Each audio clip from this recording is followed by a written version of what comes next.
Assalamualaikum warahmatullahi wabarakatuh. Apa kabar sahabat Al-Fatah yang dimuliakan Allah? Semoga kita dalam keadaan sehat, dilimpahkan rezekinya dan diberikan keberkahan dunia dan akhirat. Amin ya robbal alamin.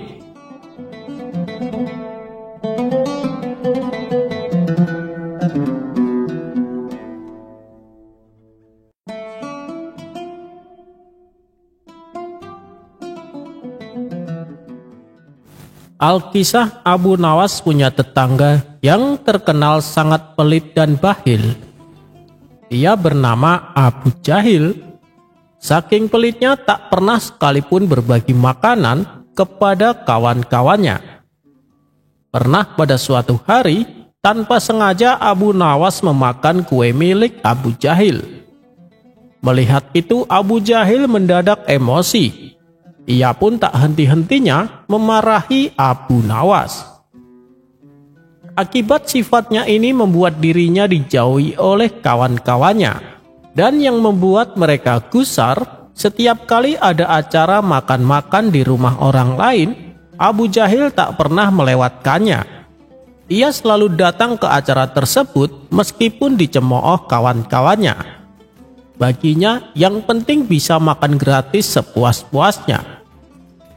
Hingga pada suatu hari Abu Jahil jatuh sakit. Abu Nawas selaku tetangga yang baik datang untuk menjenguknya. Setibanya di sana, tak berselang lama datang seorang tabib untuk mengobati. Kala itu kondisi Abu Jahil terlihat sangat memprihatinkan. Tubuhnya demam tinggi dan tensi darahnya sangat rendah. Setelah Abu Jahil diperiksa, sang tabib berkata kepadanya, "Tuan, demam Anda tinggi sekali, sementara tekanan darahmu rendah. Demam Anda akan sembuh jika tekanan darah Anda naik," jelas sang tabib. Mendengar penjelasan tersebut tanpa sengaja Abu Nawas berceletuk. "Wahai Tuan Tabib, aku tahu bagaimana caranya supaya membuat tekanan darah temanku yang pikir ini bisa naik dengan cepat." Sang tabib bertanya, "Oh ya, bagaimana itu?" Dengan entengnya Abu Nawas menjawab, "Itu mudah sekali, makanlah semua makanan di rumah ini, tepat di hadapannya. Aku yakin darahnya akan naik dengan cepat, dan demamnya pun akan hilang." Spontan tabib tertawa terbahak-bahak mendengarnya. Abu Jahil yang sedang sakit hanya diam dan memalingkan wajahnya dari Abu Nawas dan sang tabib. Abu Nawas kembali berkata, "Tapi aku punya cara lain supaya tekanan darahnya naik." Sang tabib kembali membalas, "Apalagi? Tapi jangan yang membuat rugi Abu Jahil." "Oh, tentu saja tidak. Abu Jahil tak perlu mengeluarkan uang sepeser pun. Bahkan tak perlu memberikan makanan kepada orang lain," jawab Abu Nawas. Mendengar hal itu, Abu Jahil yang tadinya memalingkan wajah merasa penasaran dan kembali menghadap Abu Nawas. Sementara sang tabib kembali bertanya, "Bagaimana caranya Abu Nawas?" Abu Nawas menjawab, "Gampang, ludahi saja mukanya. Tekanan darahnya pasti akan naik karena emosi." Untuk kedua kalinya sang tabib kembali dibuatnya terpingkal-pingkal. Adapun Abu Jahil yang tadinya serius ingin tahu, kembali memalingkan wajahnya dan tak mau lagi menatap Abu Nawas.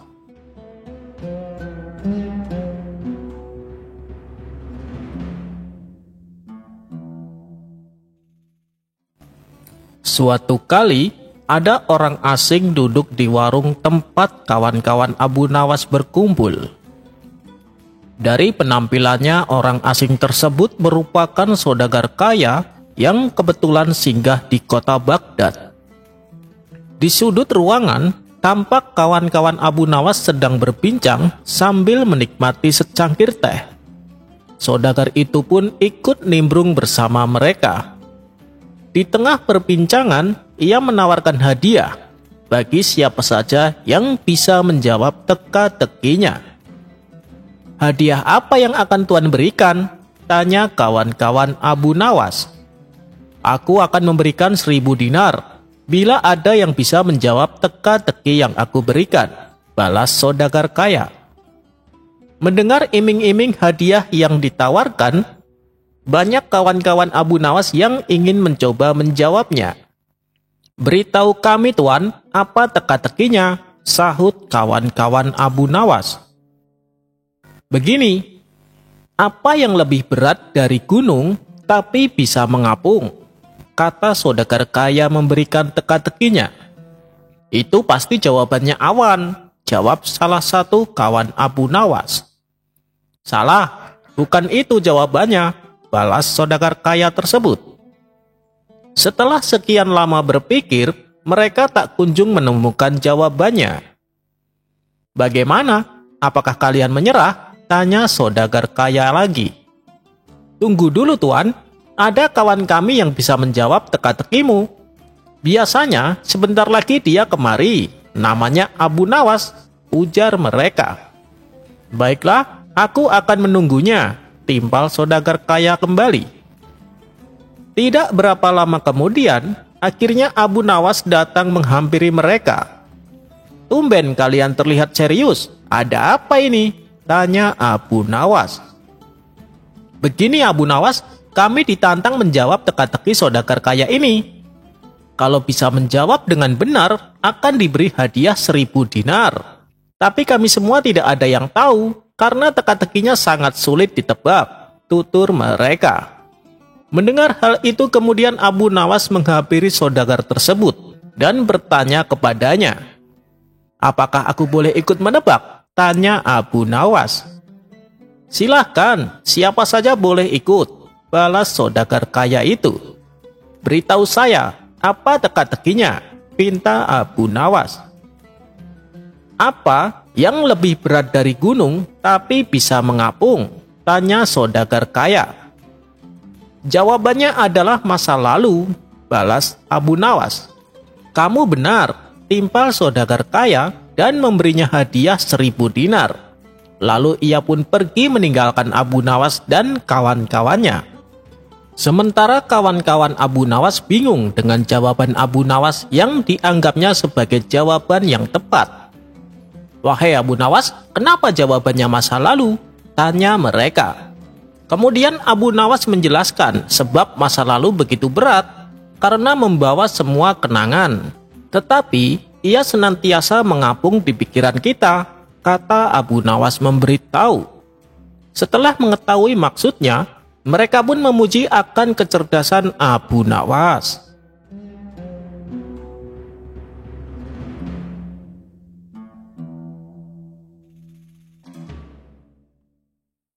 Kalau sudah berurusan dengan Abu Nawas, pasti akan menjadi kapok. Apalagi bila orang tersebut merupakan orang jahat dan licik. Begitulah yang dialami seorang penjual parfum ketika berhadapan dengan Abu Nawas. Kisah ini berawal ketika Abu Nawas tengah jalan-jalan berkeliling kampung. Dan tanpa sengaja ia mendapati orang asing sedang duduk sambil menangis. Karena kasihan, Abu Nawas pun menghampirinya, memberi salam dan bertanya kepadanya, "Siapa kamu dan kenapa kamu menangis?" Orang asing tersebut menjawab, "Namaku Hasan, Tuan. Aku adalah pendatang dari Afrika. Ketika aku baru datang di kota ini, aku memutuskan numpang menginap beberapa hari di sebuah toko parfum. Lalu beberapa hari kemudian, saat aku akan pergi sebentar untuk menyelesaikan urusanku, aku menitipkan kantong berisi uang dan permata kepada pemilik toko tersebut. Namun ketika aku kembali dan meminta barang titipanku, ia malah mencercaku dan mengatakan aku gila." Mendengar penuturan Hasan, Abu Nawas pun bertambah iba. "Jangan khawatir Hasan, aku akan menolongmu. Aku akan mengembalikan uang dan permatamu dengan mudah," ucap Abu Nawas. "Benarkah Tuan? Terima kasih Tuan, karena telah bersedia menolongku," balas Hasan.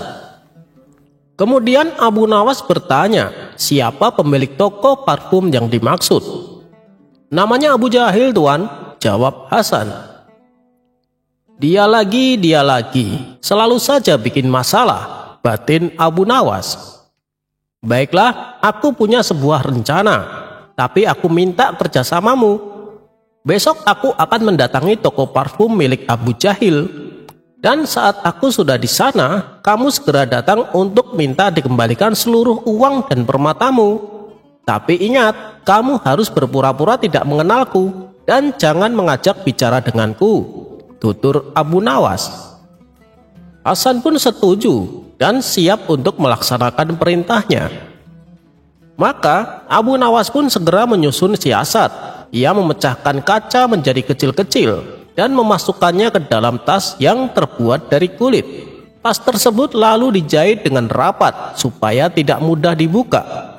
Esok harinya sesuai rencana, Abu Nawas mendatangi toko parfum milik Abu Jahil dengan membawa tas kulitnya. Wahai Abu Jahil, aku mau minta tolong sama kamu, pinta Abu Nawas. Boleh, tapi mau minta tolong apa? Tanya Abu Jahil. Begini Abu Jahil, besok kan saya berencana pergi ke negeri seberang. Aku mau menitipkan tas yang berisi permata kepadamu. Sebab kalau aku simpan di rumah, takutnya ada pencuri masuk. Soalnya rumahku sedang tidak ada orang. Apa kau bersedia? Nanti kalau aku pulang dengan selamat, aku akan mengambilnya kembali. Tapi kalau dalam waktu seminggu aku tidak pulang, silahkan kau jual semua permata milikku. Dan hasil penjualannya gunakan untuk membangun masjid, kata Abu Nawas menjelaskan. Mendengar hal itu, Abu Jahil pun tertarik dan timbul niat jahat di hatinya. Bukankah negeri yang akan didatangi Abu Nawas sedang terjadi peperangan? Dia tak akan mungkin selamat dan semua permata bisa menjadi milikku, pikir Abu Jahil.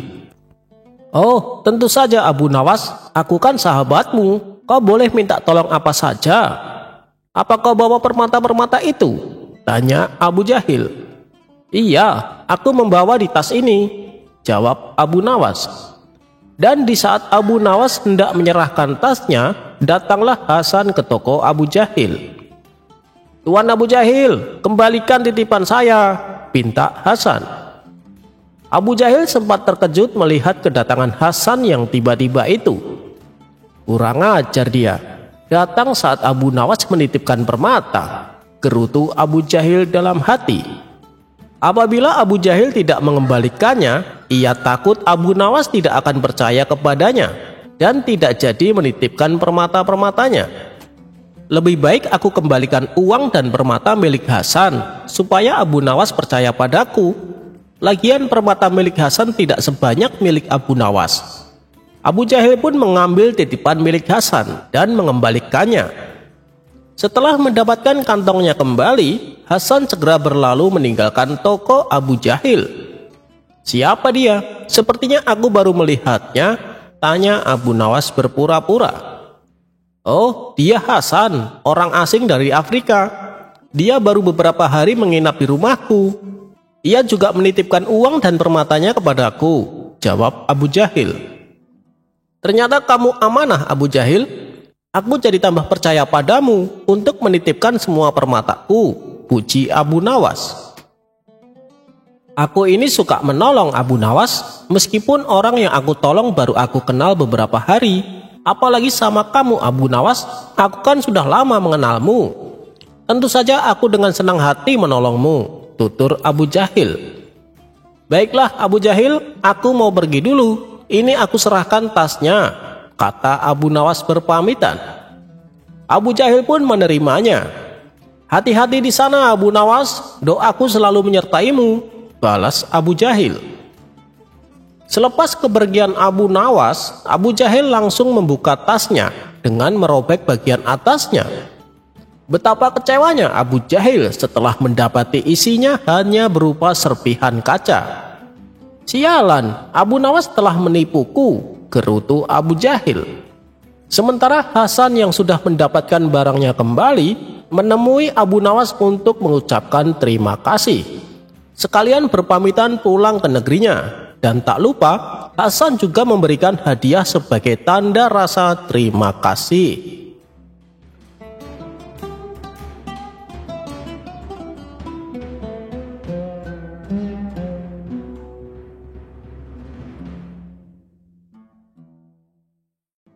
Kisah ini bermula ketika ada seorang hakim yang sok bijak ingin menguji kemampuan Abu Nawas. Maka sang hakim pun memutuskan untuk menemui Abu Nawas di rumahnya. Setelah dipersilahkan masuk dan ngobrol ngalor ngidul, si hakim lantas memulai aksinya. Seandainya saja setiap orang mau mematuhi hukum dan etika, pastilah akan tercipta keharmonisan dalam bermasyarakat, tutur sang hakim berharap. Abu Nawas yang mengetahui maksud jahat si hakim, sengaja langsung membantah perkataannya. Bukan manusia yang harus mematuhi hukum, tetapi hukumlah yang harus disesuaikan dengan kemanusiaan, sanggah Abu Nawas. Merasa tidak terima dengan sanggahan yang dilontarkan Abu Nawas, kali ini sang hakim mencoba memulai taktiknya. Wahai Abu Nawas, Anda itu seorang sastrawan dan juga seorang cendekiawan. Bagaimana Anda bisa berpendapat seperti itu? Ujar sang hakim. Baiklah, kalau memang pendapat Anda demikian, saya ingin bertanya kepada Anda. Seumpama Anda diberi sebuah pilihan, kekayaan atau kebijaksanaan, mana yang akan Anda pilih? Tanya sang hakim melanjutkan. Tentu saja, saya akan memilih kekayaan, jawab Abu Nawas dengan cepat. Dengan menggelengkan kepalanya, sang hakim pun berkata, sungguh memalukan engkau wahai Abu Nawas, Anda adalah cendekiawan yang diakui masyarakat, tapi Anda lebih memilih kekayaan daripada kebijaksanaan, ujar sang hakim itu dengan sinis. Belum sempat sang hakim memberi penjelasan, Abu Nawas segera balik bertanya kepada hakim tersebut. Tuan Hakim, kalau pilihan Anda sendiri apa Tuan Hakim? Dengan penuh percaya diri, sang hakim menjawab, sudah jelas, tentu saya memilih kebijaksanaan. Mendengar jawaban sang hakim, Abu Nawas dengan entengnya membalas, nah terbukti kan? Semua orang memilih itu adalah untuk memperoleh apa yang belum dimilikinya, sindir Abu Nawas. Atas pernyataan Abu Nawas itu, sang hakim hanya bisa diam 1000 bahasa. Raut wajahnya merah padam, menahan malu. Ia pun lalu pergi meninggalkan rumah Abu Nawas.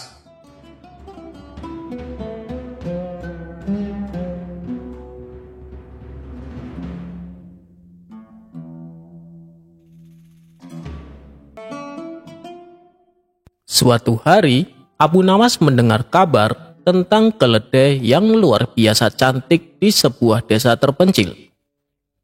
Kabar tersebut membuatnya penasaran, dan tanpa ragu, ia memutuskan untuk pergi mencarinya. Setelah beberapa hari perjalanan, ia tiba di desa tersebut dan menemui pemilik keledai yang dikatakan cantik itu. Pemilik keledai pun menyambut hangat Abu Nawas. Hai Abu Nawas, apa yang membawamu ke desa kami? Tanya pemilik keledai. Abu Nawas pun menjawab, saya mendengar kabar tentang keledai luar biasa cantik milikmu. Bolehkah saya melihatnya? Tanya Abu Nawas. Pemilik keledai tersenyum bangga dan membawa Abu Nawas ke tempat keledai itu berada. Benar saja, keledai tersebut memiliki bulu yang lebat dan mata yang penuh cahaya. Subhanallah, ini mungkin keledai tercantik yang pernah kulihat. Berapa harganya? Tanya Abu Nawas. Pemilik keledai menjawab, sayangnya Abu Nawas, saya tidak berniat menjualnya.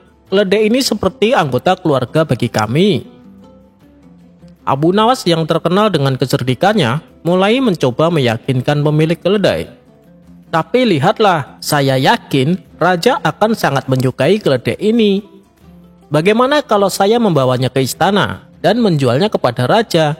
Kita bisa mendapatkan harga yang sangat tinggi, ucap Abu Nawas meyakinkan. Mendengar itu, pemilik keledai merasa bingung. Ide itu menarik juga. Tapi saya masih ragu Abu Nawas. Abu Nawas dengan penuh humor menjawab, dengarlah teman, kau tahu? Keledai ini mungkin akan menemukan kebahagiaannya sebagai keledai di istana. Siapa tahu, mungkin dia bisa menjadi keledai yang terkenal di seluruh negeri. Pemilik keledai tertawa mendengar celaan Abu Nawas dan akhirnya setuju untuk menyerahkan keledai itu kepada Abu Nawas untuk dijual kepada Baginda Raja. Singkat cerita, Abu Nawas membawa keledai tersebut ke istana dan menjelaskan kepada Baginda Raja tentang keunikan dan kecantikan keledai tersebut. Baginda Raja yang tertarik langsung setuju untuk membelinya. "Abu Nawas, berapa harganya?" tanya Baginda Raja. "Raja, ini adalah keledai istimewa, jadi harganya cukup tinggi. Namun, saya yakin Raja akan merasa senang setelah melihatnya setiap hari." Baginda Raja tanpa banyak pertimbangan setuju untuk membayar harga yang diminta Abu Nawas. Keledai itu kemudian menjadi dayang istana yang istimewa, dan Raja sangat senang dengan kehadirannya. Abu Nawas sambil tertawa kecil dalam hatinya berhasil menjual keledai tersebut dengan harga yang menguntungkan dan menunjukkan kembali kecerdikannya yang legendaris.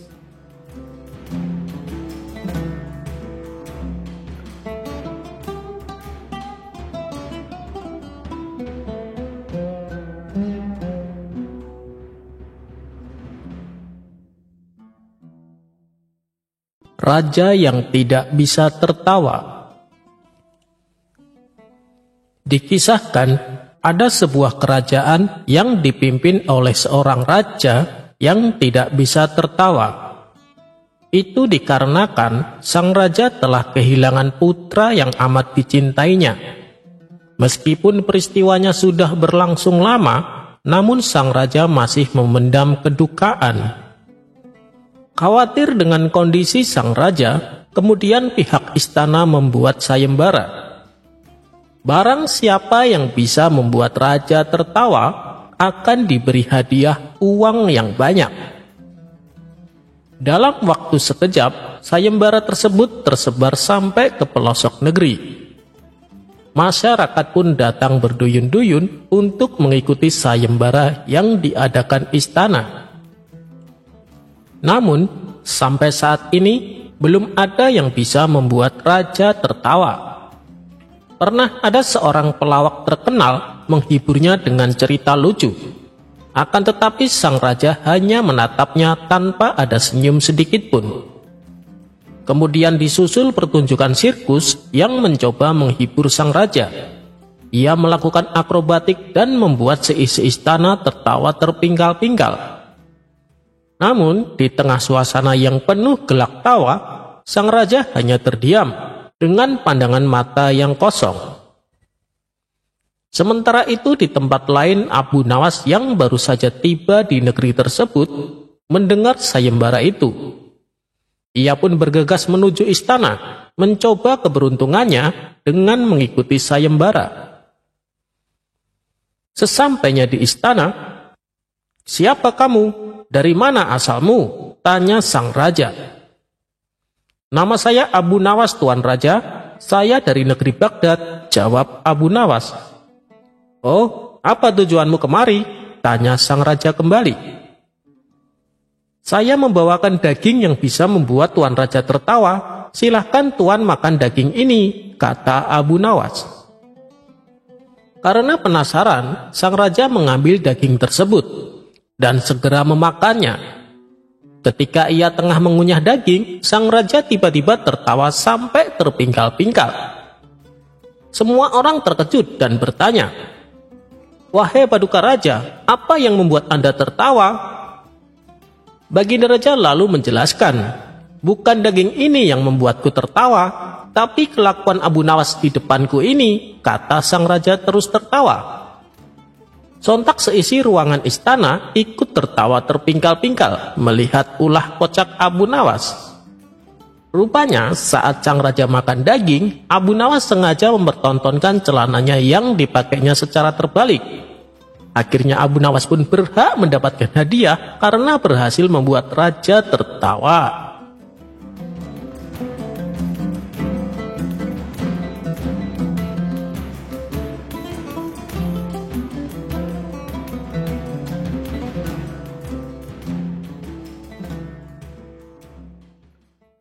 Diceritakan suatu hari Abu Nawas diminta Baginda Raja untuk memecahkan persoalan yang sedang menimpa kerajaan. Berkat kecerdikan dan kecerdasan yang dimiliki, tak butuh waktu lama Abu Nawas berhasil menyelesaikannya. Namun begitu masalah sudah terselesaikan, ia kembali diberi tugas yang lain.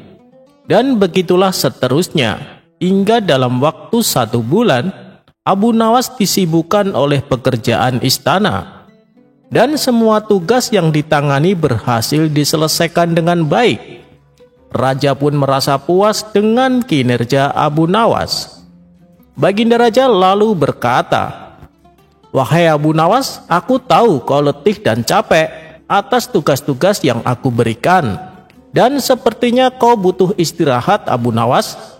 Mulai besok kau boleh libur, dan ini uang 1000 dinar sebagai upah untukmu." Mendengar hal itu, Abu Nawas senang bukan main. "Terima kasih Paduka yang mulia," balas Abu Nawas. Ia pun segera pulang ke rumah dan menghabiskan waktunya hanya untuk beristirahat. Namun ketika ia mulai rebahan, terdengar suara berisik dari rumah Abu Jahil. Rupanya, ia dan teman-temannya sedang asik memainkan alat musik rebana. Kebisingan suara yang ditimbulkan membuat Abu Nawas kesal. Karena istirahatnya menjadi terganggu, Abu Nawas pun mencoba untuk bersabar. Tapi di hari berikutnya, Abu Jahil dan kawan-kawan kembali memainkan rebana hingga larut malam. Dan begitulah seterusnya. Keinginan Abu Nawas untuk beristirahat dengan tenang tak dapat ia rasakan. Kalau ia menghardik mereka, tentu akan membuatnya tidak terima. Dan Abu Jahil justru akan memanfaatkan ini untuk mengerjai dirinya. Abu Jahil pasti akan semakin keras memainkan musik rebana. Akhirnya Abu Nawas memutuskan untuk berbicara dengan mereka. Ia pun mendatangi rumah Abu Jahil dan berkata, "Aku suka mendengar musik yang kalian mainkan. Jika kalian memainkan setiap hari, masing-masing akan aku beri 10 dinar. Mendengar itu, Abu Jahil dan kawan-kawannya tampak bersemangat ketika tahu bisa mendapatkan uang sambil bermain musik. Namun 3 hari kemudian dengan berpura-pura sedih, Abu Nawas berkata, "Maaf kawan, mulai besok aku hanya bisa memberi kalian masing-masing 3 dinar tiap harinya, karena persediaan uangku semakin menipis. Tapi tolonglah, kalian tetap memainkan musiknya supaya aku bisa menikmatinya," tutur Abu Nawas. Mendengar perkataan tersebut, Abu Jahil dan kawan-kawan mulai kurang bersemangat dan enggan menerima permintaan Abu Nawas.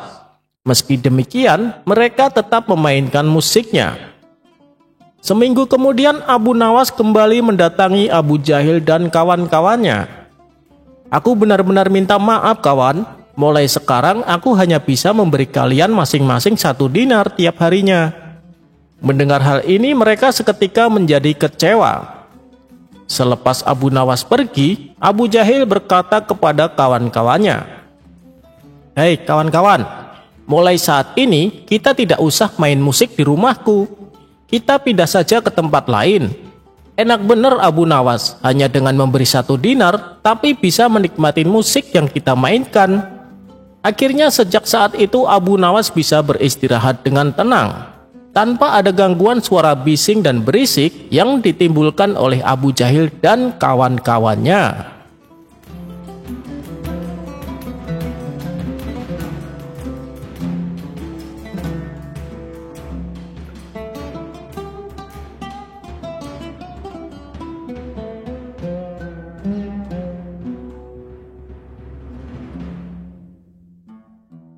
Abu Nawas berhasil tangkap maling yang lari ke barat dengan lari ke timur. Abu Nawas memang sakti banget. Dia berhasil menangkap maling yang lari ke arah barat, padahal mencegatnya di sebelah timur. Berawal dari Abu Nawas yang melawan sosok ahli falak atau astronomi. Suatu hari, ada seorang ahli astronomi atau ahli ilmu falak di Jazirah Arab yang menjadi daerah tempat tinggal Abu Nawas. Ahli astronomi tersebut merasa kemampuannya sangat mumpuni dalam ilmu geografi. Berkat hal inilah, masyarakat lebih tertarik mendengarkan pernyataan dari ahli astronomi tersebut. Bahkan, masyarakat meninggalkan Abu Nawas yang dikenal suka omong kosong dan tidak memahami ilmu falak maupun astronomi, dan lebih memilih mempercayai teori-teori dari ahli astronomi tersebut. Ada salah satu teori dari ahli astronomi yang membuat masyarakat terkesima, yaitu bumi itu berbentuk bulat seperti bola. Ahli astronomi ini menyatakan bahwa andaikan manusia berjalan ke barat terus, maka suatu saat akan tiba di tempat yang sama. Hingga suatu hari, ahli astronomi itu baru saja kehilangan barangnya. Di saat yang sama, Abu Nawas sedang melintas di daerah rumahnya. Ahli astronomi tersebut lantas berteriak dan meminta tolong kepada Abu Nawas. "Hei Abu Nawas, tolonglah aku. Aku baru saja kehilangan barang. Maling baru saja mencuri barangku. Tolong bantu kejar malingnya," ucap ahli astronomi itu dengan napas yang terengah-engah. Abu Nawas bertanya kepada ahli astronomi tersebut, "Lari kemana malingnya?" Ahli astronomi itu pun menjawab, "Malingnya lari ke barat."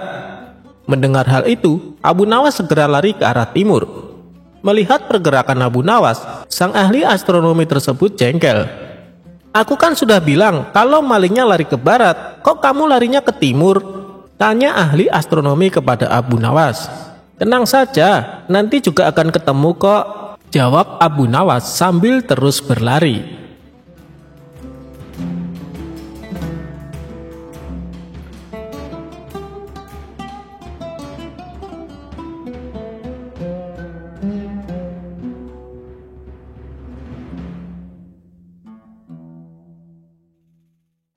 Memasukkan unta ke dalam lubang jarum. Diawali suatu hari, Baginda Raja tampak termenung di singgasananya. Dilaporkan dia sedang dilanda masalah yang membuat tidak bisa tidur. Tapi masalah yang dihadapi hanya Baginda Raja sendiri yang tahu. Dia sengaja merahasiakan dari orang-orang sekitar, baik kepada penasehat istana maupun Abu Nawas selaku sahabatnya tempat berkeluh kesah. Ingin rasanya Baginda Raja melupakan masalah yang menimpanya. Kalaupun bisa lari menghindar, tentulah ia akan melakukannya. Tapi kenyataannya, permasalahan yang dihadapi terasa seperti mengikutinya kemanapun Baginda Raja pergi. Sejak saat itu Baginda Raja sering terlihat melamun seorang diri. Kemudian penasehat istana mendekati Baginda Raja. "Maaf Paduka yang mulia, hamba perhatikan belakangan ini Paduka terlihat murung. Hamba khawatir Paduka nanti jatuh sakit. Apakah ada sesuatu yang Paduka pikirkan?" tanya penasehat istana. "Tidak ada apa-apa, aku baik-baik saja. Kau urusi saja pekerjaanmu," jawab Baginda Raja dengan memalingkan wajahnya. Penasehat istana pun hanya terdiam. Ia merasakan gelagat bahwa Baginda Raja sedang dilanda masalah besar. Dikarenakan Baginda Raja tidak mau berterus terang, penasehat istana tidak berani membujuknya untuk menceritakan masalah yang dihadapi. Makin hari sikap Baginda Raja makin tertutup. Bahkan kini enggan menerima tamu. Hal ini membuat para pejabat istana sangat khawatir. Apa yang harus kita lakukan? Makin hari Baginda Raja terlihat mengkhawatirkan. Ini sangat buruk untuk kondisinya. Jangan sampai Baginda Raja jatuh sakit, kata salah seorang menteri. Aku juga cemas melihat sikap Baginda Raja belakangan ini. Aku sudah coba membujuknya supaya mau menceritakan masalah yang dialami, tapi ia malah memalingkan wajah. Baginda Raja memilih menutup diri, beber penasehat istana. "Saya ada saran, bagaimana kalau masalah ini kita sampaikan kepada Abu Nawas? Biasanya dia tahu solusinya," ujar salah satu dari menteri. "Iya, saya setuju dengan saran tersebut," balas lainnya. Maka beberapa menteri istana segera mendatangi rumah Abu Nawas. Melihat yang datang adalah para menteri, Abu Nawas sempat terkejut. Biasanya yang diutus Baginda Raja adalah prajurit istana. "Kenapa kalian yang datang?" tanya Abu Nawas. "Kami kesini bukan diutus Baginda Raja, tapi atas kemauan sendiri," jawab para menteri. Kemudian para menteri ini memberitahu Abu Nawas tentang keadaan yang menimpa Baginda Raja. "Kami semua sudah berusaha memberi perhatian, tapi Baginda Raja selalu menutup diri," kata salah satu menteri. "Baiklah, aku akan coba menghiburnya. Mari kita ke istana sekarang," ajak Abu Nawas. Singkat cerita, Abu Nawas menghadap Baginda Raja. Ia lalu bercerita kisah-kisah jenaka di hadapan Baginda Raja, berharap bisa terhibur dan tertawa. Tapi ternyata tidak ada reaksi apapun.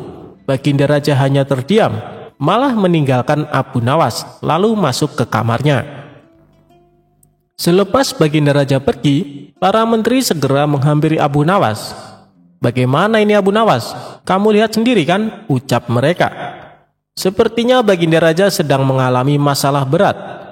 Biarkan aku pulang dulu, aku akan memikirkan cara untuk mengatasi masalah ini," ucap Abu Nawas. Setibanya di rumah, Abu Nawas terus memikirkan cara terbaik memecahkan masalah ini. Setelah berpikir cukup lama, akhirnya Abu Nawas menemukan ide cemerlang. Esok harinya, Abu Nawas pergi ke pasar. Di hadapan orang-orang, Abu Nawas berteriak, "Apakah di antara kalian ada yang bisa memasukkan unta ke lubang jarum?" Mendengar pertanyaan Abu Nawas, semua orang yang di sana merasa heran. Salah satu dari mereka lalu menjawab, "Mana mungkin bisa, itu perkara yang mustahil." Dengan lantang Abu Nawas membalas, "Tidak ada perkara yang mustahil. Jangankan aku, anak kecil pun bisa. Kalau kau memang bisa, coba tunjukkan kepada kami," pinta mereka. "Maaf kawan-kawan, sayangnya aku hanya bisa membuktikannya bila di hadapan Baginda Raja," jawab Abu Nawas. Begitulah seterusnya, setiap ada keramaian orang ataupun perkumpulan, Abu Nawas selalu mengatakan hal yang sama. Akhirnya kabar tentang Abu Nawas bisa memasukkan unta ke lubang jarum sampai juga hingga telinga Baginda Raja. Awalnya, Baginda Raja tidak terlalu memperdulikannya. Tapi lama-kelamaan timbul juga rasa penasaran pada dirinya. Maka diperintahkanlah beberapa pengawal istana memanggil Abu Nawas. "Tuan Abu Nawas, Anda diperintahkan Paduka untuk datang ke istana," ucap seorang prajurit. "Benarkah?" tanya Abu Nawas memastikan. "Benar Tuan Abu Nawas," jawab prajurit. "Rencanaku akhirnya berhasil," pikir Abu Nawas. "Oh iya, bagaimana kondisi Baginda Raja sekarang?" tanya Abu Nawas lagi. "Baginda masih sering mengurung diri dan sering tampak termenung," jawab salah satu prajurit. "Baiklah, aku akan ke sana sekarang," balas Abu Nawas. Tidak lama kemudian, Abu Nawas sampai di istana menghadap Baginda Raja. "Wahai Abu Nawas, aku dengar kau bisa memasukkan seekor unta ke lubang jarum. Kau bersedia membuktikannya bila di hadapanku. Benarkah itu?" tanya Baginda Raja. "Benar Paduka yang mulia," jawab Abu Nawas. "Bagaimana mungkin? Aku rasa itu perkara yang mustahil," balas Baginda Raja. "Di dunia ini tidak ada yang mustahil Paduka," ujar Abu Nawas. "Baiklah, sekarang coba kau buktikan," perintah Baginda Raja. "Caranya mudah saja Paduka. Kita tinggal membuat jarum yang lubangnya lebih besar daripada seekor unta. Dengan begitu, kita bisa memasukkan dengan mudah. Bahkan anak kecil pun bisa," jawab Abu Nawas menjelaskan. "Kalau caranya seperti itu, semua orang pun bisa melakukannya. Berarti kau telah menipu semua orang, termasuk aku," ucap Baginda Raja.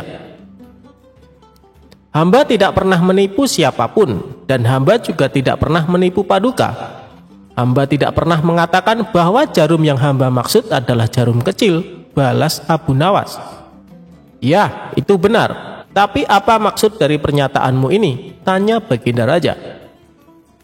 "Hamba hanya ingin mengatakan ada hikmah dari pernyataan ini," jawab Abu Nawas. "Hikmah? Hikmah dari mana?" tanya Baginda Raja heran. Bukankah tadinya Baginda Raja tidak percaya kalau hamba bisa memasukkan unta ke lubang jarum? Tapi setelah hamba jelaskan, Baginda Raja baru mempercayainya. Begitu juga dengan permasalahan yang sedang kita hadapi. Sebesar apapun masalah, sebesar apapun bebannya, tapi kalau hati kita lebih besar, hati kita lebih luas saat menghadapinya, maka semua masalah akan terasa lebih ringan. Itulah gambaran seekor unta bila dimasukkan ke lubang jarum. Sepintas saat kita menghadapinya pasti itu mustahil dilakukan. Tapi bila hati kita luas dan besar, maka pikiran kita juga akan mengikuti. Dan pada akhirnya, masalah yang kita anggap mustahil diatasi menjadi mudah dan ringan untuk dijalani. Bagaimana kita akan bisa tenang bila kita menghadapi masalah dengan hati yang sempit? Tutur Abu Nawas. Seketika Baginda Raja terdiam. Ia terus merenungi ucapan Abu Nawas. Suasana pun mendadak menjadi hening. Tidak berapa lama, Baginda Raja pun berkata, "Terima kasih Abu Nawas, kau telah menyadarkanku. Selama ini aku memang sedang dilanda masalah dan hatiku sempit menghadapinya, sehingga pikiranku juga ikut menjadi buntu," ujar Baginda Raja. Sejak kejadian itu, kini Baginda Raja mulai terlihat ceria. Ia tidak lagi terlihat murung seperti hari-hari sebelumnya. Permasalahan bukanlah hal yang untuk dilamunkan, melainkan dihadapi dengan hati yang besar. Maka akan tercipta solusi dari sebuah pemikiran yang jernih.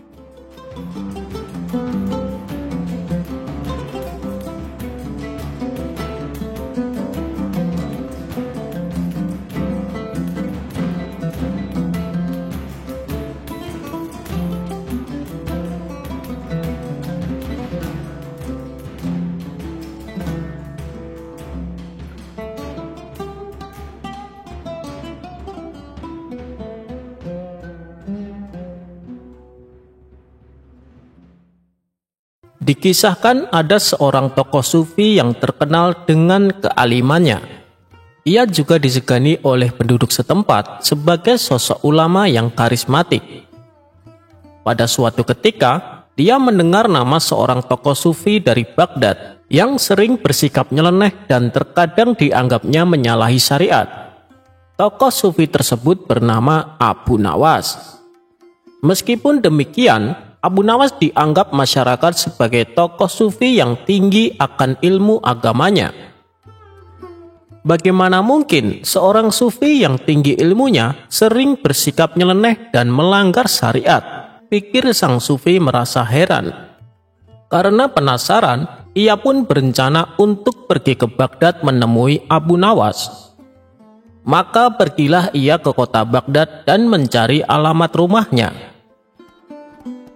Setelah bertanya kepada beberapa warga, akhirnya sampailah ia di kediaman Abu Nawas. Kebetulan, saat itu Abu Nawas tengah duduk santai di depan rumahnya. "Assalamualaikum, apakah Anda yang bernama Abu Nawas?" tanya sang sufi. "Benar, saya Abu Nawas. Lalu Anda siapa dan dari mana Anda? Karena sepertinya Anda bukan orang sini," ujar Abu Nawas. "Saya memang bukan orang sini, saya ini musafir dari negeri seberang," balasnya. Abu Nawas pun segera mempersilahkan masuk dan mengajaknya duduk di ruang tamu. "Kalau boleh tahu, ada keperluan apa Tuan mencariku?" tanya Abu Nawas lagi. "Saya akan tanya beberapa hal kepada Anda, apakah Anda keberatan?" kata sang sufi balik bertanya. "Oh, tentu saja tidak. Apa yang ingin Anda tanyakan?" ucap Abu Nawas mempersilahkan. Awalnya, sang sufi ini mengajak berdiskusi tentang ilmu agama, mulai dari hukum fikih sampai ilmu ketauhidan. Mendengar cara bicara dan pengetahuannya, barulah Abu Nawas menyadari bahwa tamu yang dihadapannya adalah seorang ulama berilmu tinggi. "Wahai Abu Nawas, saya dengar Anda adalah seorang tokoh sufi yang katanya berwawasan luas tentang agama. Tapi saya juga dengar Anda sering bersikap nyeleneh dan terkadang menyalahi syariat," kata sang sufi. Abu Nawas hanya tersenyum mendengar perkataan tamunya tersebut. Lalu apa yang membuat Anda risau? Bukankah tiap orang berhak dengan pendapatnya? Balas Abu Nawas. Tentu saja boleh, tapi ada batas-batasnya Abu Nawas. Kalau Anda tidak menguasai suatu perkara, akan lebih bijak bila memilih diam, tutur sang sufi. Jadi tujuan Anda datang kemari hanya untuk menceramai saya dan menegur saya? Tanya Abu Nawas. Tujuan saya ke sini untuk menyambung silaturahmi sesama muslim dan saling mengingatkan manakala saudara muslimnya bersikap salah, jawab sang sufi. Lalu, apa yang akan kau dapatkan dari perbuatanmu itu? Tanya Abu Nawas kembali. Tentunya ini bernilai ibadah Abu Nawas. Insya Allah dengan banyak ibadah kita akan masuk surga, jawab sang sufi. Kamu tidak akan masuk surga, balas Abu Nawas. Kenapa kau katakan itu? Bukankah manusia yang rajin beribadah seperti sholat, puasa, dan zikir akan masuk surga? Tanya sang sufi. Ya, tetapi tidak akan masuk surga, jawab Abu Nawas enteng. Kenapa kau berkata demikian? Oh iya, saya tahu, pasti kamu akan berkata bahwa manusia akan masuk surga bukan karena ibadahnya, melainkan karena rahmat dari Allah, betul kan?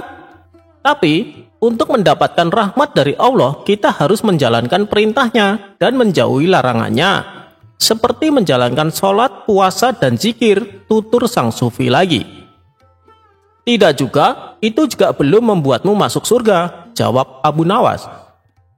Mendengar hal itu, sang sufi mulai emosi. Kamu memang benar-benar sesat, Abu Nawas. Kamu berani mengingkari hadis Nabi, bentak sang sufi. Waduh, kenapa Anda buru-buru emosi? Sedangkan Anda belum mendengar penjelasan saya, balas Abu Nawas sambil tersenyum. Baik, coba kau jelaskan. Kalau memang dengan rajin beribadah dan mendapatkan rahmat Allah, kau anggap tidak bisa masuk surga. Lalu perbuatan apa yang bisa membuat seseorang masuk surga? Tanya sang sufi menahan emosi. Jadi begini, Anda harus mati terlebih dahulu. Tanpa kematian, mana mungkin manusia bisa masuk surga? Kata Abu Nawas menjelaskan. Mendengar penjelasan tersebut, sang sufi pun langsung menjadi malu. Hal itu sama sekali tak terpikirkan olehnya. Tak ingin menahan rasa malu berkepanjangan, sang sufi lalu mohon diri untuk pamit pulang.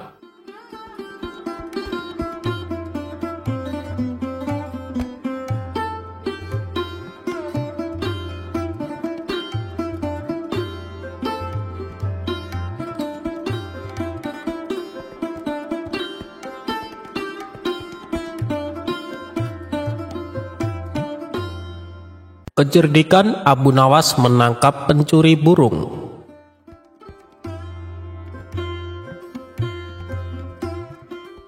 Pada suatu hari, Abu Nawas bertamu ke rumah sahabatnya yang bernama Hamid. Melihat kehadiran Abu Nawas, Hamid langsung menyambutnya dengan sukacita. Wahai sahabatku, sudah lama kita tidak bertemu, kata Hamid sambil memeluk Abu Nawas. Mereka berdua lalu duduk dan ngobrol panjang lebar. Di sela-sela obrolannya, Abu Nawas melihat burung milik Hamid yang berada di dalam sangkar. Wah, sekarang kamu suka pelihara burung ya, Mid? Burungnya bagus sekali, tanya Abu Nawas. Ya Abu, sekedar untuk mengusir kejenuhan. Sudah banyak yang menawar dengan harga tinggi, tapi tidak aku berikan, jawab Hamid. Loh, kenapa? Kan kamu dapat untung besar, tanya Abu Nawas heran. Saya sendiri suka dengan burung itu, Abu Nawas. Sayang kalau sampai dijual, balas Hamid. Setelah waktu menjelang sore, Abu Nawas pun pamit pulang kepada sahabatnya. Jangan sungkan-sungkan, seringlah main ke sini ya Abu Nawas, ucap si Hamid. Insya Allah sahabatku, balas Abu Nawas. Beberapa hari kemudian, burung si Hamid hilang dicuri. Hal itu membuat Hamid sedih. Ia bertanya kepada orang-orang, tapi tidak ada satupun yang mengetahuinya. Kemudian Hamid membuat sayembara. Barang siapa yang bisa menunjukkan pencuri burungnya akan diberi imbalan hadiah uang yang banyak. Lagi-lagi usahanya ini menemui jalan buntu, sebab tidak ada satu orang pun yang bisa membantunya. Solusi terakhir yang ia tempuh adalah dengan meminta bantuan sahabatnya. Siapa lagi kalau bukan Abu Nawas? Maka pergilah Hamid ke rumah Abu Nawas. Sesampainya di sana, Hamid menceritakan masalah yang menimpa dirinya. "Apakah kamu punya dugaan siapa kira-kira yang mencuri burungmu?" tanya Abu Nawas. "Yang jelas orang dekat Abu Nawas, bisa jadi tetangga saya, mungkin juga kawan saya. Tapi saya tidak berani sembarangan menuduh," jawab si Hamid. Sejenak Abu Nawas terdiam. Ia terus memikirkan cara untuk menemukan pelakunya. Tidak lama kemudian muncullah ide cemerlang dari Abu Nawas. "Aku punya ide. Undang semua orang-orang terdekatmu, ajak mereka makan siang di rumahmu," perintah Abu Nawas. Mendengar itu, Hamid pun kaget. Untuk apa Abu Nawas? Bisa jadi di antara mereka adalah pencurinya, tanya Hamid. "Jika kau ingin tahu pelakunya, turuti saja perkataanku. Jangan banyak bertanya. Biarkan aku yang bekerja," ucap Abu Nawas menegaskan. "Baiklah Abu Nawas, saya serahkan urusan ini sepenuhnya kepadamu," balas Hamid mengiyakan. Keesokan harinya, Hamid melaksanakan rencana Abu Nawas. Ia mengundang orang-orang terdekatnya. Mereka adalah tetangga Hamid dan kawan-kawan Hamid. Setelah semuanya berkumpul, mereka disuguhi hidangan makan siang. Ketika semua bercengkrama sambil menikmati hidangan makan siang, tiba-tiba Abu Nawas berdiri dan berkata, "Apakah kalian tahu kenapa kita diundang?" katanya. Mereka menjawab, "Untuk makan-makan Abu Nawas." "Ya, selain itu, dalam rangka apa sebenarnya kita diundang?" Abu Nawas kembali bertanya. Salah satu dari mereka berceletuk, "Dalam rangka pencurian burungnya si Hamid." Spontan para hadirin tertawa mendengar perkataan tersebut. "Tepat sekali, sebenarnya Hamid sudah tahu pelakunya," ucap Abu Nawas. "Apakah kalian siap untuk bersumpah bahwa kalian tidak mengambil burungnya Hamid?" tantang Abu Nawas. Suasana yang tadinya penuh gelap tawa mendadak berubah menjadi tegang. "Jangan tegang begitu dong, saya hanya bercanda," ucap Abu Nawas sambil tertawa untuk meredakan suasana. "Begini kawan-kawan, untuk apa pakai sumpah-sumpahan? Karena sebenarnya saya dan Hamid melihat pelakunya. Dia ada di sini bersama kalian." Mendengar hal itu, orang-orang yang berkumpul di rumah Hamid menjadi penasaran. "Siapa orangnya? Kami ingin tahu," tanya mereka. "Tidak perlu aku sebutkan, nanti biar aku yang akan bicara kepadanya di lain waktu," tutur Abu Nawas. Jawaban Abu Nawas membuat mereka tidak terima. Mereka protes dan berkata, "Tidak bisa Abu Nawas, kami harus mengetahuinya sekarang juga. Kami akan menghukum dan mengusirnya." Situasi pun semakin memanas, dan ini sesuai dengan rencana Abu Nawas. "Tidak perlu kalian lakukan itu, cukup dia merasakan kepanikan dan rasa takut saja," balas Abu Nawas berpura-pura meredakan suasana. Mereka tetap saja tidak puas dengan jawaban Abu Nawas. Akhirnya mereka memilih bertanya kepada Hamid. "Hei Hamid, beritahu kami siapa pelakunya," sesak mereka. Hamid pun menjawab sesuai dengan arahan Abu Nawas. "Ya, memang saya dan Abu Nawas sudah mengetahui pelakunya. Namun aku kira Abu Nawas bertindak dengan bijak. Jadi biarkan dia yang atur." Jawaban Hamid malah membuat mereka semakin emosi. "Kami tidak akan meninggalkan rumah ini sebelum kami mengetahui siapa pelakunya," kata mereka serempak. "Baiklah, jika kalian masih bersikeras ingin mengetahuinya, saya akan menyebutkan ciri-cirinya." Pencuri itu ialah lelaki yang di kepalanya terdapat sehelai bulu burung, ucap Abu Nawas menjelaskan. Para hadirin akhirnya senang. Mereka saling melirik satu sama lain. Namun ada satu orang yang nampak tegang. Dia menaruh tangannya di atas kepala dan mulai meraba-raba rambutnya untuk mencari sehelai bulu burung. Di saat itulah Abu Nawas langsung berteriak dan menunjuk orang tersebut. Dia pelakunya, dia yang telah mencuri burungnya Hamid. Orang itu tidak bisa mengelak, terpaksa ia mengakui perbuatannya. Singkat cerita, burung Hamid akhirnya bisa ditemukan. Sebagai rasa terima kasihnya, Hamid memberikan sejumlah uang kepada Abu Nawas.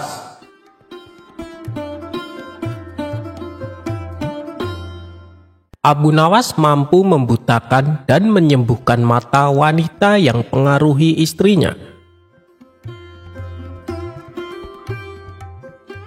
Abu Nawas merupakan tokoh sufi sekaligus pujangga Arab terkenal yang hidup di zaman Baginda Raja Harun. Bukan hanya itu, Abu Nawas juga dikenal seorang yang cerdas dan cerdik serta berperangai baik.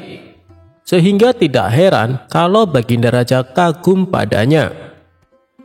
Bukan hanya itu, Abu Nawas juga merupakan sosok yang bijak dalam menyelesaikan permasalahan yang dihadapinya. Dikisahkan di kehidupan rumah tangga Abu Nawas terbilang cukup sederhana. Sedangkan jika Abu Nawas ingin kaya, ia bisa saja mewujudkannya karena hubungan Abu Nawas dengan Baginda Raja cukup dekat. Sudah berulang kali Baginda Raja menawarkan jabatan di istana dengan gaji yang lumayan besar. Namun Abu Nawas selalu menolaknya. Abu Nawas lebih memilih menjadi masyarakat biasa dengan kehidupan yang sederhana.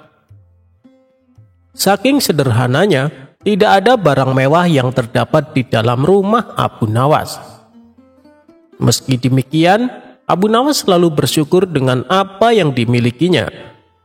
Kesederhanaannya ini ia terapkan juga kepada istri dan anak-anaknya. Bukan hanya itu, Abu Nawas juga selalu mendidik keluarganya dengan ajaran agama. Sehingga keluarga Abu Nawas terkenal di masyarakat sebagai keluarga yang religius. Dalam keseharian di dalam rumah saja, Abu Nawas menerapkan kebiasaan baik dan sesuai tuntunan agama. Kebiasaan tersebut adalah ketika Abu Nawas akan masuk rumah, ia selalu mengucapkan salam. Dan setelah masuk ke dalam rumah, ia pun tak lupa mengucapkan Alhamdulillah. Begitu juga dengan sang istri maupun anak-anaknya.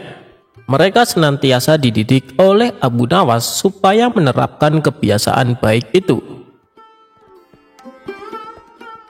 Suatu hari, saat Abu Nawas pulang dari hutan guna mencari kayu bakar, ia mengetuk pintu rumahnya dan mengucapkan salam. Namun tak ada jawaban sama sekali dari dalam rumahnya. Dengan perasaan was-was, Abu Nawas masuk ke dalam rumah untuk mencari keberadaan istrinya. Betapa kagetnya Abu Nawas, ia melihat istrinya yang sedang duduk termenung di pojokan ruangan. Alhamdulillah, ternyata istriku baik-baik saja, batin Abu Nawas. Tapi Abu Nawas heran, kenapa sang istri tidak membalas salamnya. Wahai istriku, kenapa kau tidak menjawab salamku? Tanya Abu Nawas. Sang istri hanya terdiam, tatapan matanya seperti sedang memandang kegundahan. Melihat perubahan sikap istrinya, membuat Abu Nawas pun cemas. Ada apa denganmu, wahai istriku? Mengapa tiba-tiba kamu seperti ini? Tanya Abu Nawas khawatir. Sang istri lalu menoleh ke arah Abu Nawas dengan mata yang berkaca-kaca. Wahai suamiku, orang-orang yang dekat dengan Baginda Raja semuanya hidup enak, kebutuhannya selalu terpenuhi, sedangkan kita, sampai kapan kita akan terus begini? Sekiranya engkau mau menemui Baginda Raja dan meminta jabatan di istana, pasti Baginda Raja akan dengan senang hati memberimu jabatan sebagai hakim dan engkau akan menerima gaji yang besar. Dengan begitu, kehidupan kita akan tercukupi. Apapun kebutuhan yang kita inginkan pasti akan terwujud. tutur sang istri. Perkataan istrinya itu membuat Abu Nawas kaget. "Kenapa kau bicara seperti itu? Tidak tahukah engkau dengan hari perhitungan di akhirat kelak bila kita hidup dalam kemewahan? Hal itu justru akan menjadi beban kita saat ditanya dari mana kita mendapatkan dan dikemanakan harta kita yang banyak itu," ujar Abu Nawas. Tapi raut kesedihan masih terlihat jelas di wajahnya. Abu Nawas pun kemudian berdoa, "Ya Allah, siapa yang hendak merusak rumah tanggaku melalui istriku, maka butakanlah matanya." Beberapa hari kemudian, saat Abu Nawas sedang berzikir, datanglah seorang wanita asing ke rumahnya. Abu Nawas lalu mempersilahkan duduk di ruangan tempat ia biasa menerima tamunya. "Ada perlu apa, Bu?"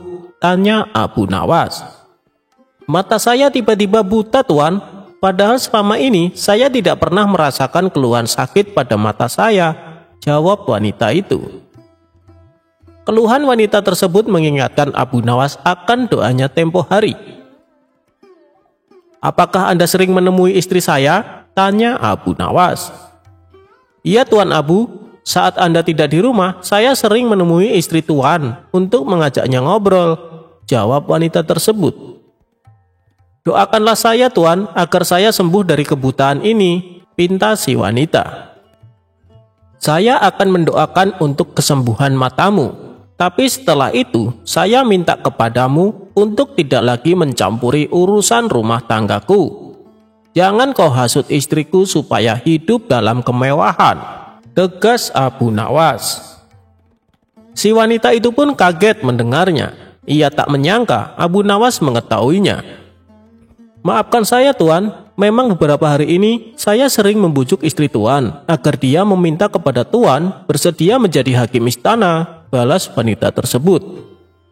"Perbuatanmu saya maafkan, tapi jangan keulangi lagi," kata Abu Nawas menasehati. Kemudian Abu Nawas mendoakan si wanita agar disembuhkan dari penyakit kebutaan. Beberapa hari kemudian wanita itu dapat kembali melihat seperti sedia kala, dan ia tak lagi berani mempengaruhi istri Abu Nawas.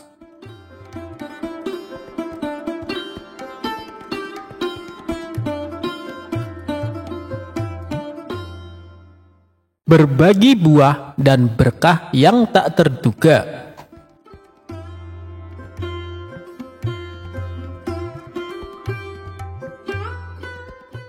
Suatu hari, Abu Nawas pergi ke pasar untuk membeli beberapa barang kebutuhan sehari-hari. Saat ia sedang berjalan-jalan di pasar, tiba-tiba ia melihat seorang penjual buah yang tengah sibuk mengatur buah-buahnya dengan rapi. Abu Nawas yang iseng pun mendekati penjual buah tersebut dan bertanya, "Pak penjual, bolehkah saya mencoba buah ini sebelum membelinya?" Penjual buah dengan ramah menjawab, "Tentu saja, Pak, silahkan mencoba." Abu Nawas pun mengambil satu buah apel dari tumpukan buah dan memakannya dengan lahap. Setelah beberapa saat, ia mencicipi buah pir, lalu buah anggur, dan seterusnya. Ia terus mencoba buah-buahan tersebut tanpa berniat membelinya. Melihat tingkah Abu Nawas yang mencicipi buah tanpa berniat membeli, penjual buah tersebut mulai kesal. Ia berkata dengan sedikit kesal, "Maaf Pak, Anda sudah mencicipi hampir semua buah yang saya punya. Boleh saya tahu apakah niat Anda membeli buah atau hanya mencoba-coba saja?" Abu Nawas yang cerdik dengan santai menjawab, "Oh, maaf Pak. Sebenarnya saya sedang mencari buah yang paling enak untuk diberikan kepada istri saya. Saya ingin memastikan bahwa buah yang saya beli benar-benar lezat sehingga istri saya senang. Tapi sepertinya semua buah yang Bapak jual sangat enak, saya bingung memilihnya." Penjual buah awalnya kesal, tetapi kemudian ia tersenyum mengerti. Ia berkata, "Baiklah Pak, jika begitu saya akan memberikan harga spesial untuk Anda." Abu Nawas pun tertawa sambil berkata, "Terima kasih, Pak. Ternyata mencicipi buah-buah ini memberikan manfaat yang baik. Sekarang saya tahu bahwa semuanya enak." Keduanya tertawa bersama.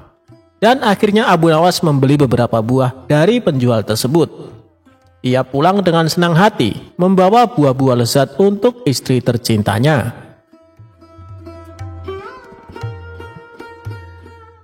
Setelah berbelanja, Abu Nawas istirahat sejenak. Abu Nawas duduk di bawah pohon di pinggir jalan. Tiba-tiba datanglah seorang pengemis tunawisma yang kelaparan. Melihat keadaan pengemis tersebut, Abu Nawas merasa iba. Tanpa pikir panjang, Abu Nawas memutuskan untuk berbagi buah-buah yang baru saja ia beli kepada pengemis itu. Ia memberikan beberapa buah apel, pir, dan anggur kepada pengemis tersebut dengan senyum ramah. Tak lama kemudian, seorang pedagang lewat dan melihat Abu Nawas berbagi buah-buahan kepada pengemis. Pedagang tersebut terkesan dengan perbuatan Abu Nawas yang begitu dermawan. Ia mendekati Abu Nawas dan berkata, "Hei sahabatku, aku melihat apa yang kau lakukan tadi. Kau begitu baik hati dan penuh kepedulian terhadap sesama. Bolehkah aku menawarkan sebuah pekerjaan padamu?" Abu Nawas terkejut, namun tertarik dengan tawaran tersebut. Ia menjawab dengan rasa ingin tahu. "Tentu, apa pekerjaan yang kau maksud?" Pedagang itu tersenyum dan menjawab, "Aku memiliki toko buah dan membutuhkan seorang yang pandai dalam memilih buah-buahan berkualitas. Dilihat dari cara kau mencicipi buah-buah di pasar, aku yakin kau memiliki keahlian dalam hal itu. Aku ingin mengajakmu untuk bekerja denganku." Abu Nawas sangat senang dengan tawaran tersebut. Ia tidak menyangka bahwa perbuatannya yang sederhana di pasar dapat membawa keberuntungan dan kesempatan baru baginya. Ia dengan senang hati menerima pekerjaan itu dan berjanji untuk memberikan yang terbaik. Dari kejadian lucu di pasar hingga akhirnya mendapat pekerjaan baru, Abu Nawas mengerti bahwa kebaikan dan kepedulian terhadap orang lain selalu membuahkan hasil yang baik. Tindakan kecil seperti berbagi buah-buahan kepada pengemis dapat membuka pintu kesempatan yang tak terduga.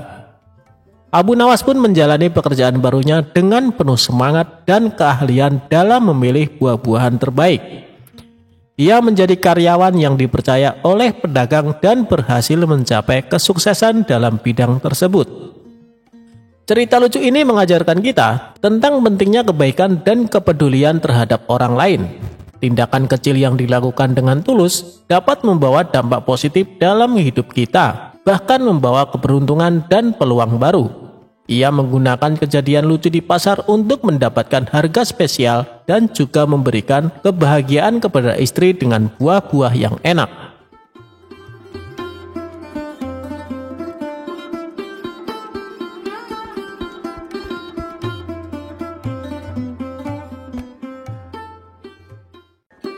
Tipu daya seorang menteri. Dengan menggunakan metode pengajaran yang khusus, ternyata Abu Nawas juga bisa menyulap seekor keledai yang dungu menjadi pintar membaca. Meski keledai ini tetap memiliki kekurangan dibandingkan dengan manusia. Ada saja orang yang iri akan kecerdikan Abu Nawas, termasuk para pembesar kerajaan yang ingin menjadi menteri kesayangan raja. Diceritakan, pada suatu hari, seorang menteri kerajaan yang dipimpin oleh Baginda Raja tiba-tiba punya pikiran buruk kepada Abu Nawas. Rupanya, ia iri hati terhadap perhatian raja yang begitu berlebihan terhadap Abu Nawas daripada dirinya. Tanpa ada sebab, menteri itu memberikan seekor keledai kepada Abu Nawas. "Abu Nawas, ajari keledai itu membaca. Dalam 2 minggu, datanglah kembali kemari dan kita lihat hasilnya," kata menteri itu. Abu Nawas menerimanya dan kemudian pergi tanpa banyak kata. Namun dalam hati ia masih was-was juga atas niat menteri itu. Apakah ini salah satu tipu dayanya untuk menghancurkan nama baikku? tanya Abu Nawas dalam hati.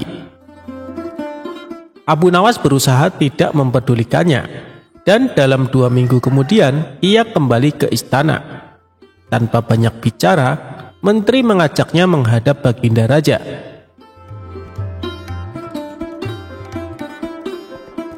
"Baginda, akan aku tunjukkan siapa sebenarnya diriku ini," kata menteri itu dengan lantang. "Hai menteri, ada apa dengan dirimu?" bentak Baginda Raja.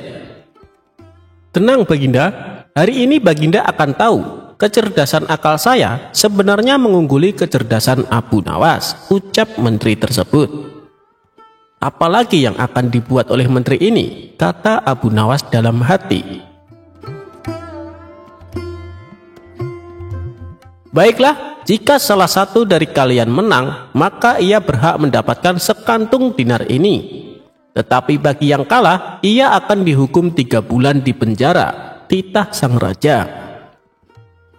Tanpa bisa mengelak, Abu Nawas terpaksa menyanggupi permainan aneh itu. Tiba-tiba, menteri itu menunjuk ke sebuah buku besar. "Coba buktikan jika keledai itu bisa membaca. Bukankah engkau cerdas dalam segala hal?" kata menteri kepada Abu Nawas. Abu Nawas lalu menggiring keledainya ke buku itu dan membuka sampulnya. Si keledai menatap buku itu, dan tak lama kemudian mulai membalik halamannya dengan lidahnya. Terus-menerus dibaliknya setiap halaman sampai halaman terakhir. Setelah selesai, si keledai menatap Abu Nawas. "Demikianlah keledaiku bisa membaca," kata Abu Nawas. Kini giliran si menteri untuk menginterogasi. "Bagaimana caramu mengajari dia membaca?" tanyanya. "Jadi begini, sesampainya di rumah, aku siapkan lembaran-lembaran besar mirip buku, dan aku sisipkan biji-biji gandum di dalamnya. Keledai itu harus belajar membalik-balikan halaman untuk bisa memakan biji-biji gandum itu, sampai ia terlatih betul untuk membalik halaman buku dengan benar," jelas Abu Nawas. "Tapi bukankah ia tidak mengerti apa yang dibacanya?" tukas si menteri. "Memang demikianlah cara keledai membaca. Dia hanya membalik-balik halaman tanpa mengerti isinya. Kalau kita membuka-buka buku tanpa mengerti isinya, kita disebut sebodoh keledai, bukan?" jawab Abu Nawas sambil tersenyum. Jawaban Abu Nawas ini mendapatkan anggukan dari Baginda Raja.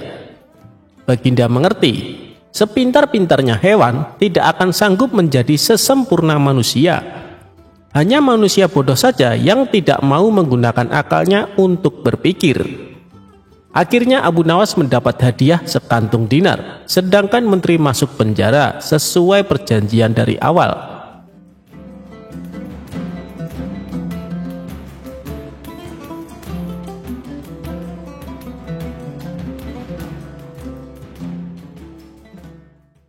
Diceritakan, Abu Jahil tinggal berdekatan dengan rumah Abu Nawas. Abu Jahil ini terkenal sangat pelit. Ia terbiasa memanfaatkan barang orang lain, termasuk meminjam keledai milik Abu Nawas. Karena seringnya meminjam keledai, Abu Nawas sampai berkata, "Hei Abu Jahil, ambil saja keledai ini untukmu, anggap saja sebagai hadiah dariku." Hal itu dilakukan oleh Abu Nawas karena sering melihat tetangganya yang pelit tersebut berkali-kali pinjam keledainya, seperti tak ingin memiliki keledai sendiri. Mendengar itu, Abu Jahil pun tertawa. "Kenapa aku harus memiliki keledai? Aku hanya perlu mengambilnya ketika membutuhkan saja. Jadi aku tidak usah repot menanggung biaya makannya," balas Abu Jahil. Begitulah sifat Abu Jahil. Karena pelit, ia sampai tidak mau memelihara keledai. Suatu ketika, Abu Jahil jatuh sakit. Ia sudah berobat kemana-mana, tapi penyakitnya tak kunjung sembuh. Abu Jahil lalu meminta nasihat kepada Abu Nawas. "Tolonglah Abu, apa yang harus aku lakukan agar bisa sembuh?" ucap Abu Jahil. "Begini Abu Jahil, mungkin penyakitmu ini karena akibat sifatmu sendiri. Hilangkanlah sifat pelit dan bakhilmu, insya Allah penyakitmu bisa hilang, tutur Abu Nawas. Baiklah Abu Nawas, aku nazar kalau aku sembuh, aku akan mentraktir kawan-kawan kita, balas Abu Jahil. Tidak berselang lama, Abu Jahil sembuh dari sakitnya dan menemui Abu Nawas. Kamu sudah sembuh Abu Jahil? Tanya Abu Nawas. Alhamdulillah Abu Nawas, dan aku berniat melaksanakan nazar dengan mengundang kawan-kawan kita makan, jawab Abu Jahil. Kemudian dengan ditemani Abu Nawas, Abu Jahil berkeliling kampung untuk mengundang kawan-kawannya. Setelah malam tiba, kawan-kawannya sempat ragu untuk datang, sebab mereka tahu Abu Jahil sangat pelit. Namun Abu Nawas meyakinkan mereka, kalau kali ini Abu Jahil benar-benar akan mentraktir mereka makan. Ini merupakan suatu nazar yang diucapkan sewaktu sakit, kata Abu Nawas. Maka mereka pun bersedia mendatangi undangan Abu Jahil. Dan di sana mereka melihat berbagai macam hidangan lezat sudah tersedia di meja makan. Tidak lama kemudian Abu Jahil datang dan duduk di kursi yang sudah disediakan. Untuk menghormati tuan rumah, mereka menunggu Abu Jahil yang mengambilnya terlebih dahulu. Ketika mencicipi daging sapi, ia langsung berteriak, "Hei pelayan, kenapa masakan daging sapi ini tidak dikasih garam? Masukkan lagi ke dalam," perintah Abu Jahil. Si pelayan segera mengambil daging sapi dan membawanya masuk. Kemudian Abu Jahil mencicipi masakan ayam kalkun. "Hei pelayan, kenapa masakan daging kalkun ini kebanyakan kecap dan membuat rasanya tidak enak? Masukkan kembali ke dalam," perintah Abu Jahil. Si pelayan kembali mengambil masakan ayam kalkun dan membawanya masuk. Begitulah seterusnya, satu persatu hidangannya lenyap dari meja makan. Abu Nawas dan kawan-kawan merasa kecewa karena merasa dipermainkan oleh Abu Jahil. Kini di meja tersisa satu hidangan, yaitu hidangan daging burung puyuh kesukaan Abu Nawas. Ketika hendak mencicipinya, Abu Nawas langsung mencegahnya. "Hei Abu Jahil, apa kau tidak tahu? Daging puyuh kalau dimakan suka bergerak-gerak. Saya khawatir kalau itu mengandung racun." Mendengar itu, Abu Jahil langsung merinding. "Apa iya Abu Nawas? Jangan kau mengada-ngada. Silahkan coba sendiri kalau tidak percaya," balas Abu Nawas. Abu Jahil menjadi ragu mencicipi masakan daging burung puyuh. Ia pun menyuruh Abu Nawas mencicipinya. Namun Abu Nawas mengajak kawan-kawannya untuk bersama menyantap hidangan burung puyuh. Dan tak terasa, masakan habis tak tersisa. Sementara Abu Jahil hanya melihat itu semua. "Hei Abu Nawas, kau bilang burung puyuhnya bergerak-gerak. Mana buktinya?" kata Abu Jahil. "Hei Abu Jahil, coba kau perhatikan mulutku. Bukannya dia bergerak-gerak saat aku punya," jawab Abu Nawas. "Kalau itu sih semua makanan bergerak-gerak. Maksudku, daging burung puyuhnya bisa bergerak-gerak sendiri," tanya Abu Jahil. "Yang bilang bisa bergerak sendiri siapa?" kata Abu Nawas. "Kan aku bilang daging puyuh kalau dimakan bisa bergerak-gerak," sambung Abu Nawas. Akhirnya Abu Nawas dan kawan-kawannya pulang dengan keadaan perut kenyang. Sementara Abu Jahil merasa rugi karena memberikan makanan kepada Abu Nawas dan kawan-kawannya. "Kalau orang pelit harus disiasati biar kapok," kata Abu Nawas. Dan mereka pun tertawa terpingkal-pingkal.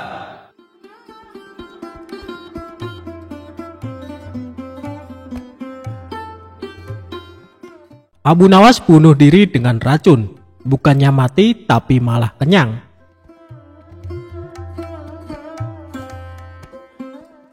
Sebelum menjadi orang kepercayaan Baginda Raja, Abu Nawas pernah bekerja sebagai penjahit. Kala itu, Abu Nawas bekerja sebagai penjahit pakaian pada seorang tuan yang memiliki toko pakaian.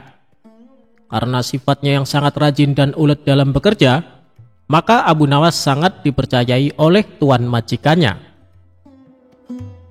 Bahkan di tempat kerjanya, Abu Nawas dicap sebagai salah satu pekerja yang paling teladan. Namun sayangnya tuan majikan Abu Nawas adalah orang yang sangat pelit sekali. Bahkan tuannya tersebut tidak pernah memberikan perhatian khusus apalagi bonus kepada Abu Nawas. Tidak jarang tuannya tersebut sering membawa banyak sekali makanan ke tempat usahanya. Namun tidak ada satupun pekerja yang diberikan atau ditawari makanan tersebut. Sehingga sikap tuannya tersebut lama-kelamaan membuat Abu Nawas merasa jengkel. Karena sudah terlalu jengkel dengan tuannya, pada sebuah kesempatan Abu Nawas akhirnya memutuskan untuk mengerjai tuannya tersebut. Abu Nawas mengerjai majikannya dengan alasan ingin bunuh diri menggunakan racun. Suatu ketika, tuan majikan Abu Nawas datang dengan membawa sebuah kendi yang berisi madu. Karena Abu Nawas melihat hal itu, kemudian dia menghampiri tuannya sembari menanyakan apa isi dari kendi tersebut. Selain itu, ia juga meminta kepada tuan majikannya agar diberikan isi dari kendi tersebut. Karena tuannya sangat pelit, maka dengan sengaja ia berbohong kepada Abu Nawas dengan mengatakan kendi tersebut berisi racun. Abu Nawas pun kemudian hanya mengangguk tanda ia percaya kepada tuan majikannya. Padahal dirinya mengetahui kalau tuan majikan sedang berbohong tentang isi kendi tersebut. Terlebih lagi, Abu Nawas sempat mencium bau madu dari kendi yang dibawa oleh tuan majikannya. Tidak lama kemudian, tuan majikan Abu Nawas harus pergi karena ada keperluan. Karena dirasa kendi yang berisi madu tersebut aman dari para pekerjanya, termasuk Abu Nawas, maka kendi tersebut tetap dibiarkan di sana. Melihat kendi berisi madu tersebut ditinggalkan oleh tuannya, maka Abu Nawas tidak membuang-buang kesempatan. Dia pun berusaha menjual sepotong pakaian dan membeli sebuah roti untuk dimakan dengan madu milik tuannya. Setelah berhasil menjual pakaian dan membeli roti, Abu Nawas langsung melahapnya bersama madu milik majikannya. Dia pun memakan roti dan madu majikannya dengan sangat lahap. Tanpa sadar, madu tersebut akhirnya habis tidak tersisa. Dalam kondisi yang kekenyangan, Abu Nawas kemudian meletakkan kendi itu ke tempat semula, lalu melanjutkan pekerjaannya.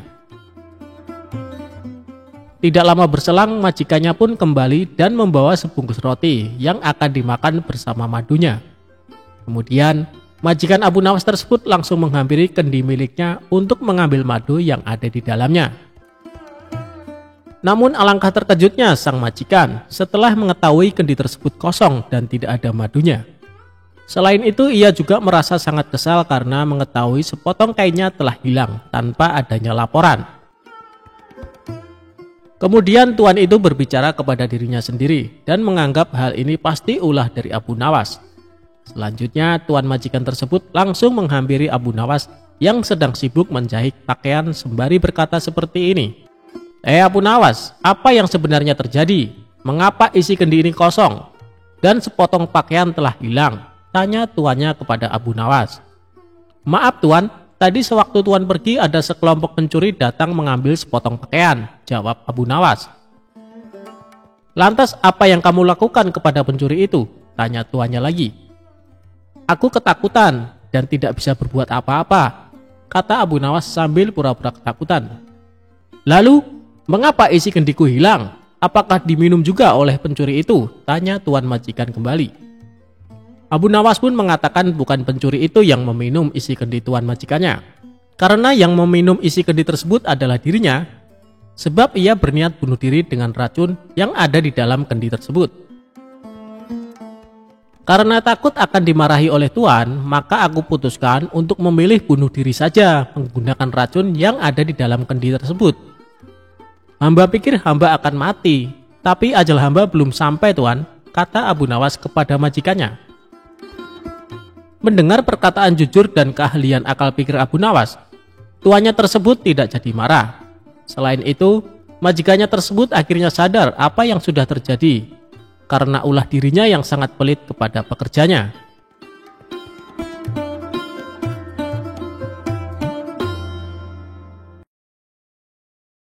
Abu Nawas bikin kesal pencuri sepatu.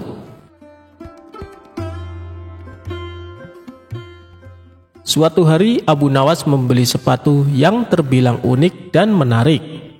Saat pergi ke masjid, ada seseorang yang selalu mengamati sepatu barunya tersebut. Dia adalah pencuri yang menginginkan sepatu Abu Nawas. Si pencuri diam-diam mengikuti Abu Nawas dari belakang. Mengetahui sepatunya jadi incaran, Abu Nawas pun langsung waspada. Sesampainya di masjid, Abu Nawas terpaksa memakai sepatu barunya itu ke dalam masjid. Melihat hal itu, sang pencuri menjadi kesal. "Waduh, aku tidak bisa mencuri sepatunya," gumam pencuri itu. Setelah selesai, Abu Nawas bergegas pulang. Baru beberapa langkah keluar masjid, pencuri itu memanggilnya. "Hei Abu Nawas, sholatmu tidak sah karena memakai sepatu," kata pencuri itu. "Lebih baik kau ulangi sholatmu dan lepaskan sepatumu," sambung pencuri tadi. "Biarkan saja, kalaupun aku tidak memperoleh pahala sholatku, setidaknya aku masih memperoleh sepatu baruku," jawab Abu Nawas. Mendengar hal itu, si pencuri merasa terkejut. Ternyata Abu Nawas sudah mengetahui niatnya. Pencuri itu pun cepat-cepat meninggalkan Abu Nawas.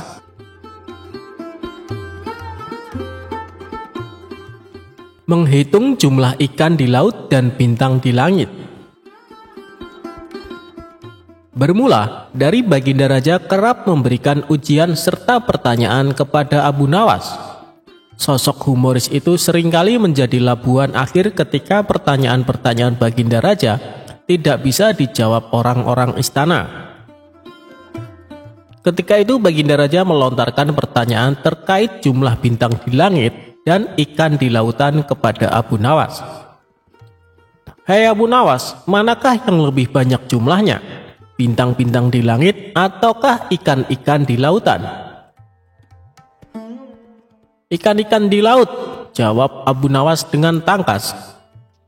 "Bagaimana kau bisa langsung memutuskan begitu? Apakah engkau pernah menghitung jumlahnya?" tanya Baginda Raja.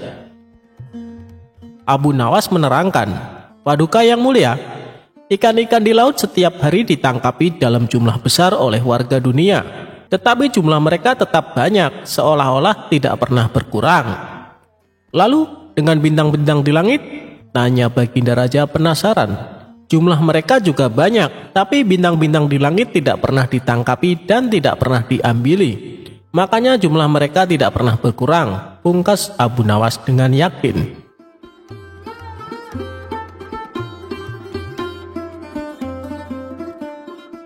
Abu Nawas ajak pencuri menginap di masjid. Abu Nawas mengerjai balik pencuri yang beraksi di rumahnya. Pria pencuri itu melakukannya dengan cara lain karena tahu Abu Nawas susah dikerjai. Sebelum datang ke rumah Abu Nawas, si pencuri memikirkan banyak strategi. Sesampainya di rumah targetnya, pria tersebut langsung mengetuk pintu rumah Abu Nawas dan mengucapkan salam. Kemudian sang pemilik rumah membuka pintunya dan menjawab salam. Ketika pintu dibuka, Abu Nawas bingung lantaran tidak mengenal pria asing yang datang ke rumahnya itu. "Kamu siapa? Ada keperluan apa malam-malam datang ke rumahku?" tanya Abu Nawas. Berbekal ide yang sudah disiapkan sebelumnya, pria itu menjawab dengan hal yang tidak masuk akal. Berharap misinya berhasil mencuri di rumah Abu Nawas dengan dalih bahwa dirinya adalah menantu Tuhan. Ia juga meminta Abu Nawas mengizinkan dirinya menginap 1 malam. Terlebih lagi Abu Nawas sangat taat kepada Allah Subhanahu wa Ta'ala. Maka sebagai menantu Tuhannya, pria itu merasa berhak masuk ke rumah sang pujangga tersebut. "Lalu apa hubungannya kamu menginap di rumahku dan diriku takut dengan Allah?" ujar Abu Nawas. "Wahai Abu Nawas, ketahuilah bahwa yang sedang berdiri di depanmu adalah menantu yang selalu kau muliakan selama ini. Aku adalah menantu Tuhanmu," ucap pria tersebut. "Oh, kamu menantunya Tuhan, menantu Allah Ta'ala. Tanya Abu Nawas yang mulai curiga. Ya Abu Nawas, jawab pria tersebut. Kemudian Abu Nawas mengajak pria itu masuk ke suatu tempat. Di dalam hati pria tersebut mengatakan misinya berhasil mengelabui Abu Nawas. Ternyata Abu Nawas mengajaknya ke masjid dan mempersilahkan pria itu tidur di dalamnya. Pencuri tersebut kaget dan bertanya, mengapa ia diajak ke tempat ini? Tadi kan kau bilang menantu Allah Subhanahu wa Ta'ala, dan masjid adalah rumah Allah, jadi silahkan menginap di rumah mertuamu, tukasnya.